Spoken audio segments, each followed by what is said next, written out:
का भी नहीं देखना चाहिए। महापुरुषों का यह स्वभाव होता है कि वे अपने विरोधी का भी गुण ही देखते हैं। बोधवान की दृष्टि में सारा प्रपंच बोध स्वरूप है।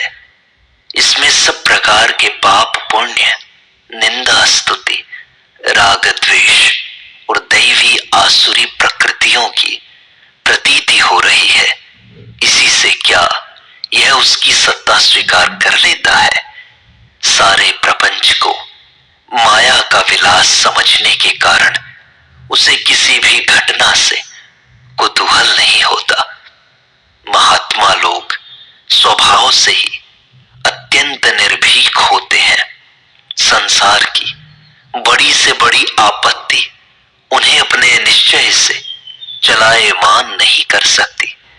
और तो और प्रलयकालीन विस्फोट से भी उनके चित्त में किसी प्रकार का क्षोभ नहीं होता। वे उदारता की तो मूर्ति ही होते हैं।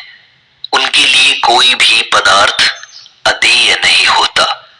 वे अपने विरोधी का भी उपकार ही करते हैं और जो मान चाहते हैं सम्मान प्रदान करने में भी किसी प्रकार का संकोच नहीं करते। एक बार एक दिग्विजयी विद्वान भारत के भिन्न भिन्न नगरों में अनेकों पंडितों को परास्त करता काशी में आया। उस समय काशी में एक महात्मा सबसे बड़े विद्वान समझे जाते थे। उनके सहस्रों शिष्य थे। दिग्विजयी ने उनके पास जाकर कहा कि यदि आप मुझे पराजय पत्र लिख कर दें तो मैं अनायास ही महान कीर्तिवान हो सकता हूं। महात्मा जी ने बिना किसी प्रकार की आपत्ति किए उसे पराजय पत्र लिख कर दे दिया। तब वह दिग्विजयी अपनी विजयी घोषित करता बड़ी धूमधाम से बाजे गाजे के साथ काशी के राजमार्ग से निकला। इसी समय उसे उन महात्मा जी के कुछ शिष्य मिले। उन्होंने सारा समाचार पाकर उसे शास्त्रार्थ के लिए आमंत्रित किया और थोड़ी ही देर में उसे एक शिष्य ने पराजित कर दिया। इससे उसका बड़ा तिरस्कार हुआ और उसे वहीं अपनी सवारी छोड़नी पड़ी। जब महात्मा जी को यह समाचार विदित हुआ तो उन्होंने उस शिष्य की प्रवृत्ति पर खेद प्रकट करते हुए यह कहकर कि इस प्रकार के वेदांत श्रवण से लाभ ही क्या है, आजन्म मौन धारण कर लिया। महात्माओं के चरित्र ऐसे ही विलक्षण हुआ करते हैं। वे स्वयं किसी की निंदा नहीं करते और यदि उनके सामने कोई व्यक्ति किसी अन्य पुरुष की निंदा करता है तो भी वे उसके गुणों पर ही दृष्टि देते हैं। एक बार किसी पुरुष ने एक महात्मा को कोई सड़ा हुआ कुत्ता दिखाकर कहा, देखिए यह कैसा मलिन जीव है, कितनी दुर्गंध कर रहा है। महात्मा जी ने कहा, आहा, इसके दांत कितने उज्जवल हैं। यह इसके पुण्य कर्मों का ही फल है। इस प्रकार उन महात्मा जी ने एक सड़े हुए मरे कुत्ते के भी गुणों पर ही ध्यान दिया।